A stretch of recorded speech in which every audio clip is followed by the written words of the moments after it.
नमस्कार, हमें है आपकी सेहत का ख्याल। हेल्थ प्लस के संग में आपका स्वागत है। मैं हूँ रजनीश कौर। आंखें कुदरत का एक नायाब तोहफा, जिसके बिना हमारी जिंदगी में सिर्फ अंधकार है। लेकिन मोबाइल के अत्यधिक इस्तेमाल और कंप्यूटर पर 24 घंटे रहने से हम इस तोहफे से वंचित हो सकते हैं। इसी विषय पर विशेष जानकारी के लिए आज हमारे साथ हैं जम्मू की जाने माने डॉक्टर सुरुचि गुप्ता, जो कि चीफ कंसल्टेंट है विवेकानंद हॉस्पिटल जम्मू में। डॉक्टर साहब, आपका बहुत बहुत स्वागत है। Thank you Rajneesh. मैम, सबसे पहले मोबाइल के उपयोग से आंखों पर क्या असर पड़ता है? Myself Dr. Suruchi Gupta. I am a cornea specialist, specially trained from PGI Chandigarh. अब कॉर्निया स्पेशलिस्ट होने के वजह से हमें कुछ बीमारियां ऐसी हैं जो हम कॉर्निया या पुतली जिसको हम कहते हैं, उन विशेषज्ञों को ये बीमारियां ज्यादा फेस करनी पड़ती हैं अपने पेशेंट्स में। जैसे आजकल जो मॉडर्नाइजेशन है, पर्टिकुलरली आफ्टर कोविड एरा, जिसमें हम पूरी जनरेशन बच्चों से लेके बड़ों तक सबको डिजिटाइजेशन और कंप्यूटर वर्क को फेस करना पड़ रहा है regularly for minimum 8 to 12 hours. वो हम सबका यूज है। उसकी वजह से क्या होता है कि हम रेगुलरली अगर हम किसी भी डिजिटल स्क्रीन पे अगर अपना 2 घंटे से ज्यादा का टाइम एक दिन में देते हैं, उससे हमारा जो ब्लिंकिंग रेट होता है, जो हमारे आंख के आंसू होते हैं, उनकी एक लेयर होती है। अगर हम रेगुलरली ब्लिंक करते हैं, जब आप आंख बंद करते हैं खोलते हैं, उससे जो हमारे आंसू होते हैं वो लेयर जो है वो यूनिफॉर्म जो है फिर से बन जाती है। जब आप खुली रखते हैं वो टूट जाती है, जब आप ब्लिंक करते हैं वो वापस जुड़ जाती है। लेकिन अगर आप कॉन्टिन्यूअसली 2 घंटे से ज्यादा किसी भी डिजिटल डिवाइस पे टाइम देते हैं तो आपका जो ब्लिंकिंग रेट होता है वो कम हो जाता है। उसकी वजह से क्या होता है कि आपका जो टेयर फिल्म होती है वो ब्रेकअप होती है, उसकी क्वालिटी खराब हो जाती है, तो आपको ड्राई आई जो है उसकी फ्रीक्वेंसी काफी ज्यादा बढ़ जाती है। अदरवाइज ड्राई आई हमारी ऑफ्थेमोलॉजी में एक पर्टिकुलर बीमारी है, प्रॉपर बीमारी है, प्रॉपर टर्म्स है, सब कुछ है उसकी। लेकिन कोविड एरा ने एक नई टाइप ऑफ ड्राई आई को इजाद किया है, that is computer vision syndrome और डिजिटल आई सिंड्रोम।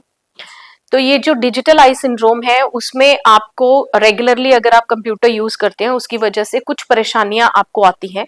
जैसे पेशेंट को हेडेक, फ्रीक्वेंट हेडेक्स हो सकती है, आंखों में बार बार लालगी हो सकती है, रेडनेस हो सकती है, उनको आंखों में थकान लग सकती है कि हमारी आंखें बहुत ज्यादा थक गई हैं, और उनको ये लग सकता है कि हमारी जो विजन है, अगर आपको चश्मे का नंबर नहीं भी है तब भी उनको ये फेस करना पड़ सकता है कि उनको अपनी जो विजन है वो काम करते करते बीच में ब्लर्ड हो सकती है। जैसे आप सपोज आपने थोड़ी देर रेगुलरली काम किया है, तो आप किसी लेटर्स के ऊपर या वर्ड्स के ऊपर अगर फोकस कर रहे हैं तो वो बीच में गायब हो जाएंगे। पेशेंट को लगेगा मेरा विजन जो है वो बीच में एकदम से गायब हो गया है, लेटर्स एकदम से बिखर गए हैं। तो ये सारी जो चीजें हैं ये सारी कलेक्टिवली इंडिकेट करती हैं कि आपको डिजिटल आई सिंड्रोम या कंप्यूटर विजन सिंड्रोम है। तो आपको अपने किसी भी ऑफ्थेमोलॉजिस्ट के पास जाके या आई स्पेशलिस्ट के पास जाके अपना प्रॉपर चेकअप करवाना चाहिए। मैम, जैसे कि आप जानते हैं कि कोविड का एरा गया है, उसके बाद मैक्सिमम हम ऑनलाइन क्लासेस पे हमारा फोकस हो गया, इवन कि डिजिटलाइजेशन हो गई है सभी ऑफिसेज में। पर पहले हम बात करते हैं स्टार्टिंग इनिशियल जो हमारे छोटे बच्चे हैं, उनको भी हमने काफी टाइम के लिए मोबाइल, क्या उनके लिए उनका कोई स्पेसिफिक कोई ऐसी आंखों को चीज हार्म कर सकती है जो लॉन्ग टर्म में उनके लिए हार्मफुल हो? अगर हम 2 तरह का प्रॉब्लम है। एक, अगर आप इट्स लाइक अगर आप बच्चे जो हैं जैसे आजकल टोटली ग्लूड होते हैं मोबाइल्स के साथ, उससे ना उनके सिर्फ आंखों के ऊपर बल्कि मेंटल डेवलपमेंट, फिजिकल डेवलपमेंट, हर एक चीज हैम्पर होती है। अगर आप पहले तो आंखों की बात करें तो अगर आप ज्यादा मोबाइल यूज करते हैं तो उससे, जैसे मैंने बोला, आपको डिजिटल आई सिंड्रोम, स्ट्रेन और ये प्रॉब्लम्स रहेंगी। उससे बच्चों को चश्मे के नंबर आने के हाई चांसेस रहते हैं। बच्चे को अगर स्ट्रेन रहता है तो वो कंटिन्यूअसली अगर अपनी आंखों को मलते रहते हैं, रब करते रहते हैं, तो एलर्जी का इश्यूज डेवलप होंगे। उससे भी बच्चों को चश्मे के नंबर या केराटोकोनस डेवलप होने के चांसेस होते हैं। उसके बाद अगर आप कंटिन्यूअसली अपनी आंखों को मोबाइल के ऊपर फोकस करते हैं तो आप अपनी आंखों को अंदर की तरफ टर्न करके रखते हैं, जिससे आजकल स्क्विंट डेवलप होने के चांसेस बढ़ जाएंगे बच्चों में। उसके बाद अगर बच्चे आपके जो है पूरा दिन अगर मोबाइल पे फोकस रहेंगे, वो बाहर खेलने नहीं जाते हैं, आउटसाइड कुछ नहीं करते हैं, तो उनकी फिजिकल डेवलपमेंट पे बहुत असर पड़ता है, मेंटल डेवलपमेंट पे बहुत असर पड़ता है, बिकॉज बच्चे अपने फ्रेंड ग्रुप के साथ उनके कोप नहीं करते हैं, खेलते नहीं है, तो एवरीथिंग मैटर्स, वो they are getting used stuck to the mobile world, they are getting stuck to the real world, not to the real world, so it's getting a problem. Ma'am, जैसे अभी हमने बात की कि डिजिटलाइजेशन हो गई है, तो हमें क्या उपाय करने चाहिए, क्योंकि हम भी ऑफिसेज में हैं तो मैक्सिमम जितना भी काम है वो कंप्यूटर पे ही होता है। कोई स्पेसिफिक उपाय जो हम डेली रूटीन में करें तो हम इन चीज़ों से बच सकें आइज की? देखिए, science and any time it's like a double edge sword. आप किसी भी मॉडर्नाइजेशन का कोई भी वे आउट होगा, उसमें कुछ प्लस और कुछ माइनस हमेशा रहते हैं। आप कंटिन्यूअस डिजिटाइजेशन जो है, उससे क्या होता है कि आप, जैसे मैंने बोला, आप कंटिन्यूअसली अगर मोबाइल पे या लैपटॉप की स्क्रीन पे अगर पूरा दिन रहते हैं, तो उससे आपको डिजिटलाइज सिंड्रोम या कंप्यूटर विजन सिंड्रोम जो हमने डिस्कस किया, वो प्रॉब्लम रहेगी। उसके क्या सिम्टम्स हैं वो भी हमने डिस्कस किया है।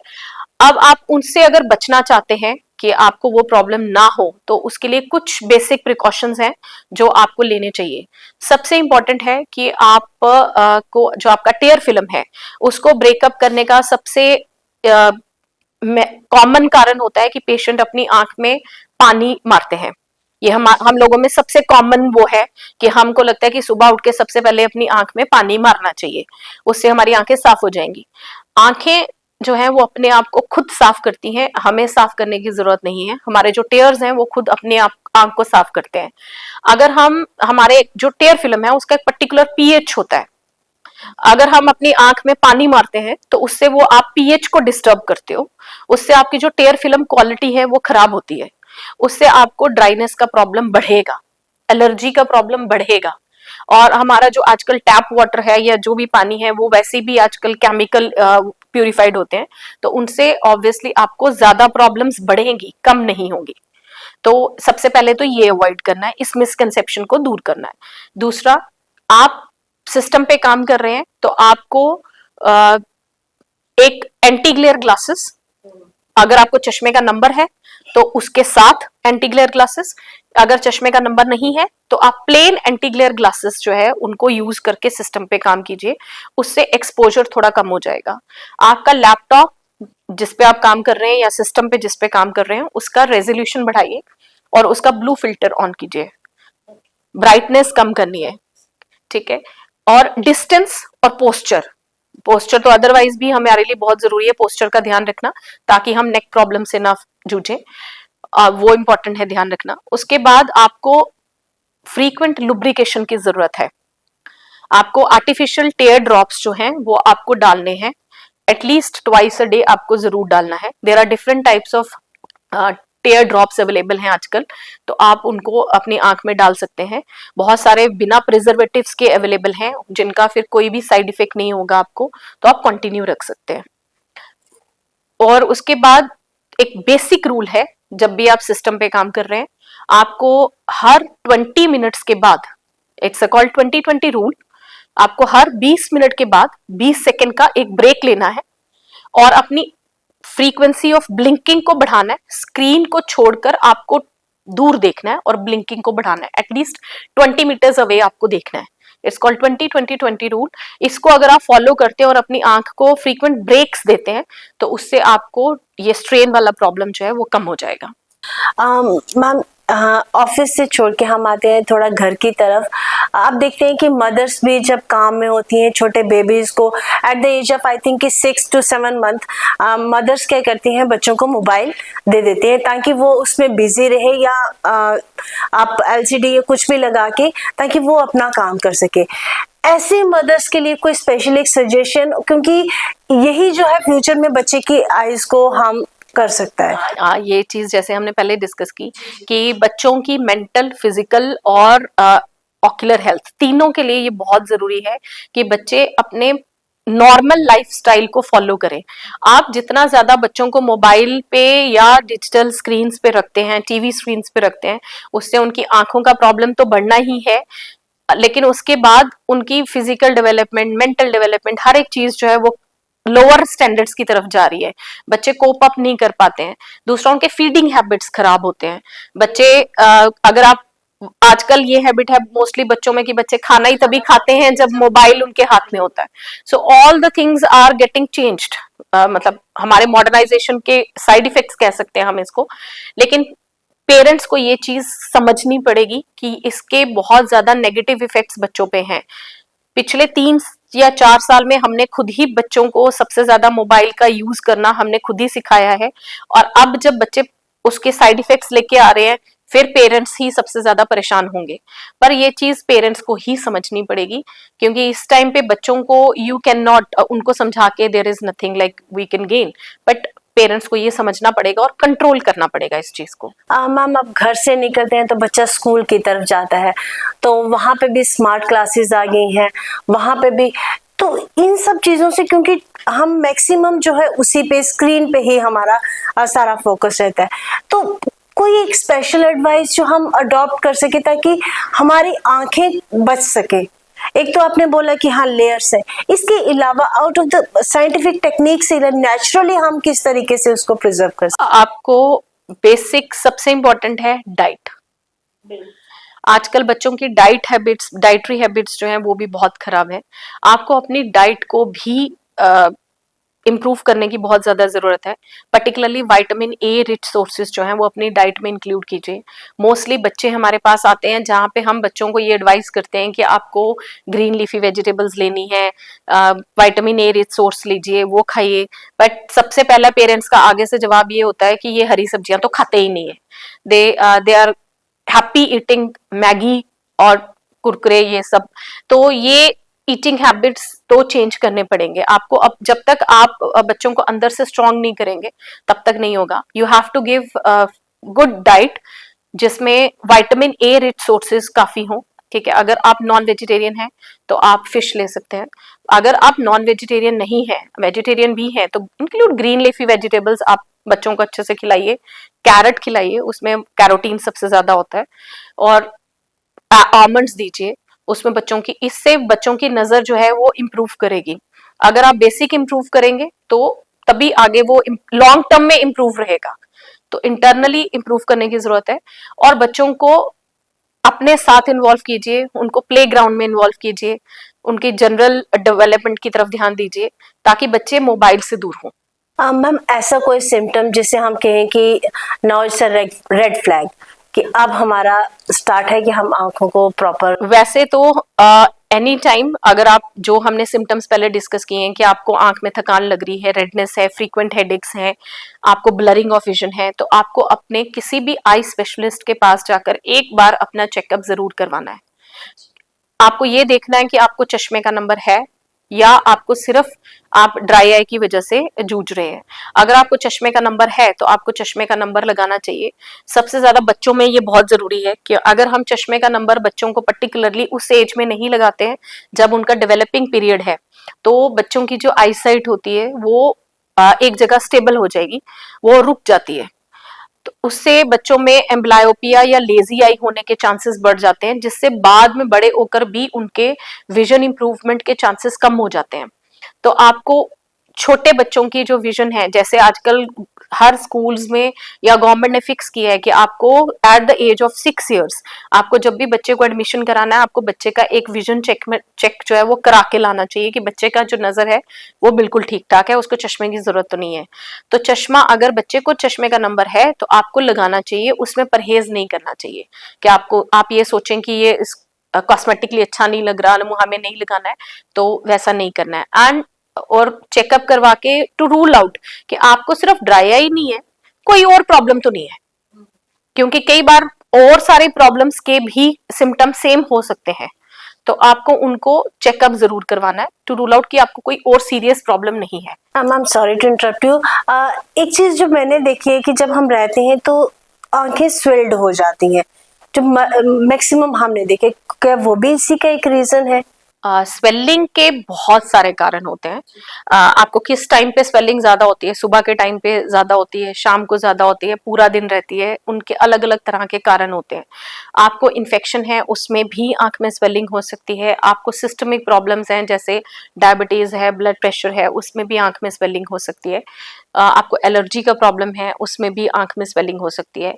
सो अगर आपको कोई भी इस तरह का प्रॉब्लम आ रहा है तो it is always best to go to a eye specialist, कि आप एक बार जाके अपना एक बार चेकअप जरूर करवाएं।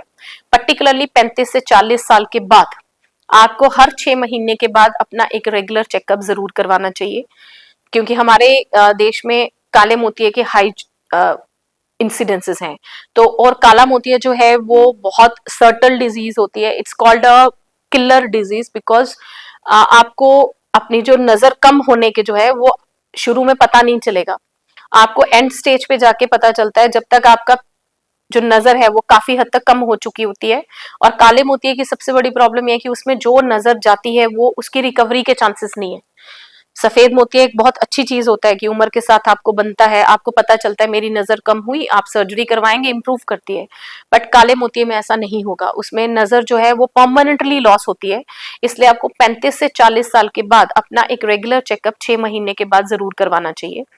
दूसरा, आपको डायबिटिक हैं, आप हाइपरटेंसिव हैं, आपको कोई भी सिस्टमिक प्रॉब्लम है, तो आपको अपना 6 महीने के बाद एक रेगुलर चेकअप जरूर कराना है। बिकॉज ये दोनों, ये सारी जितनी भी हमारी सिस्टमिक प्रॉब्लम्स हैं उनका कुछ ना कुछ इफेक्ट जो है वो आंख के ऊपर पड़ता है, तो आपको ये रेगुलर चेकअप जरूर कराना चाहिए। मैम, एक मिथ की आपने बात की, जैसे कि हमने अपने स्टार्टिंग में बताया कि हम पानी आंखों पे लगाते हैं तो ये माना जाता है कि आंखें फ्रेश होती हैं या साफ होती हैं। दूसरा एक मिथ जो मेरे जहन में अभी आया है कि हमें ये बोला जाता है कि आप घास पे चलें, क्या उससे हमारी आंखों की रोशनी पे या कुछ ऐसा फर्क पड़ता है? नहीं, उससे आपकी आंखों की रोशनी तो नहीं बढ़ेगी, लेकिन हाँ, अगर आप जैसे ठंडी घास पे चलते हैं या सुबह के टाइम घास पे चलते हैं तो it's like otherwise related, because at that time आपका पोल्यूशन लेवल सबसे लोएस्ट होता है मॉर्निंग टाइम पे, तो आप फ्रेश एयर इनहेल करते हैं, रिलैक्स करते हैं, आपका माइंड जो है वो इम्प्रूव करता है।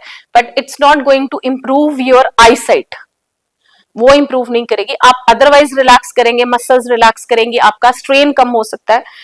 बट आपको अगर किसी को मतलब आपको चश्मे का नंबर है, वो नंबर कम नहीं होगा जी, मतलब कि हाँ, थोड़ा सा रिलीज, लाइक यू, आपका स्ट्रेन लेवल कम हो जाएगा। जैसे आपको स्ट्रेन है अगर सिर्फ, तो अगर आप रिलैक्स कर रहे हैं, जैसे मेडिटेशन कर रहे हैं तब भी आप रिलैक्स कर रहे हैं, तो आपका जो स्ट्रेन लेवल है वो कम हो जाएगा। आंखों में पानी मारने की बजाय इट्स ऑलवेज बेस्ट अगर आप कोल्ड कंप्रेसेस कीजिए। आप ठंडा पानी लीजिए, उसमें कॉटन डाल के या साफ कपड़ा डाल के उसको आंख के ऊपर रख लीजिए सुबह शाम 10 मिनट के लिए, उससे आपका मैक्सिमम स्ट्रेन कम हो जाता है। मैम, जाते जाते मैं एक रिक्वेस्ट करूंगी कि हमारे दर्शकों को, स्पेशली जो मदर्स हैं, उनको ये बताइए कि बच्चों का स्क्रीन टाइम एक दिन में कितना होना चाहिए, अडल्ट्स का कितना होना चाहिए और ओल्ड एज में कितना? एज सच देयर इज अभी तक ऐसा कोई डिवाइडेड टाइम नहीं है कि एडल्ट्स में या बच्चों में एक स्पेसिफिक टाइम की इतना होना चाहिए। You should avoid maximum screen use. आपका जो स्क्रीन टाइम है वो मिनिमम होना चाहिए, बट हमारे आजकल के जो हैबिट्स हैं उसमें हम कर नहीं पाते हैं। तो उसमें आपका अगर 2 घंटे से ज्यादा एक दिन में अगर आपका डिजिटल कोई भी डिवाइस आप यूज कर रहे हैं, then you need to take the precautions जो हमने बोले हैं वो आपको लेने पड़ेंगे। आपको एंटी ग्लेयर ग्लासेस, लुब्रिकेशन ये करनी है, और अपनी डाइट इंप्रूव करनी है, कोल्ड कंप्रेसेस कीजिए, उससे आपका जो स्ट्रेन और ड्राई आई का जो प्रॉब्लम है वो काफी हद तक कम हो जाएगा। कोल्ड कंप्रेसेस मींस, जैसे अभी मैंने बोला कि ठंडे पानी के अंदर कॉटन या आप कोई साफ कपड़ा लेके उसको डिप करके आंख के ऊपर रख लीजिए सुबह शाम 10 के ऊपर। आइस क्यूब्स डायरेक्ट नहीं, हाँ, क्योंकि उससे टेम्परेचर थोड़ा वो होगा।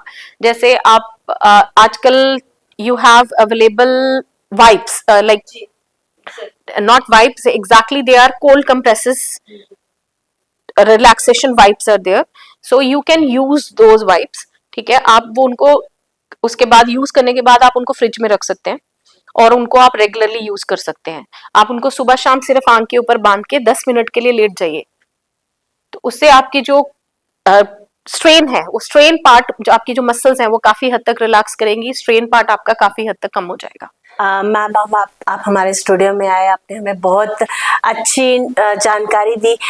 उम्मीद करेंगे कि एक बार फिर से आपके साथ मुलाकात होगी एक नए विषय के साथ, क्योंकि एक short span of time it's not possible कि हम डिटेल में आइज़ के बारे में ज़्यादा जानकारी लें। फिर भी नेक्स्ट किसी एपिसोड में हम जरूर यही बात आपसे कह रही हूँ कि आई जो है, हमें देखने में आंख बहुत छोटी लगती है, लेकिन आंख की स्पेशलाइजेशन जो है, बहुत सारी बीमारियां हैं, बहुत सारी स्पेशलाइजेशंस हैं आजकल जो है। देयर आर डिफरेंट स्पेशलिस्ट, जैसे अगर मैं कॉर्निया एंड फेको स्पेशलिस्ट हूँ, वैसे ही रेटिना स्पेशलिस्ट अलग होते हैं, ठीक है, स्क्विंट स्पेशलिस्ट अलग होते हैं। So neuro ophthalmology is a different branch, हर एक चीज की एक अलग अलग ब्रांच है। तो उसके लिए आप टॉपिक्स बहुत बड़े बड़े हैं, उनको इतने छोटे कम टाइम में इतना एक्सप्लेन करना जरूर वो नहीं, पॉसिबल नहीं है। लेकिन आज हम इकट्ठे हुए हैं तो मैं एक छोटी सी अपॉर्चुनिटी आपसे ले रही हूँ, लोगों से सिर्फ एक छोटी सी रिक्वेस्ट करने के लिए कि हम लोग नेत्रदान जरूर करें, क्योंकि आजकल हमारे लिए ये बहुत जरूरी है। हमारे आसपास बहुत सारे ब्लाइंड लोग हैं, खासकर हमारे कंट्री में ब्लाइंड पॉपुलेशन बहुत ज्यादा है, लेकिन डोनेशन जो है वो उसका नंबर उतना नहीं है। तो हमें आई डोनेशन की बहुत ज्यादा जरूरत है, ताकि लोग आगे आए, नेत्रदान करें और अंधे लोगों को उससे फायदा हो सके। तो हमें नेत्रदान जो है उसको महत्व देना है, उसको बढ़ाना है। तो ये आपके थ्रू मैं ये लोगों से रिक्वेस्ट करूंगी कि प्लीज आगे आए, नेत्रदान करें, और ताकि हम लोग अंधे लोगों की हेल्प कर सकें। बिल्कुल मैम, लेकिन हाँ, मैं उम्मीद भी करती हूँ कि आप भी हमारे पास टाइम निकाल के टाइम टू टाइम आंखों के विषय पे और हमें जानकारी देंगे। Definitely, whenever you ask me, I will be there. जी, एक नए अंक के साथ पुनः हाजिर होंगे एक नए विषय के साथ। तब तक के लिए जय हिंद।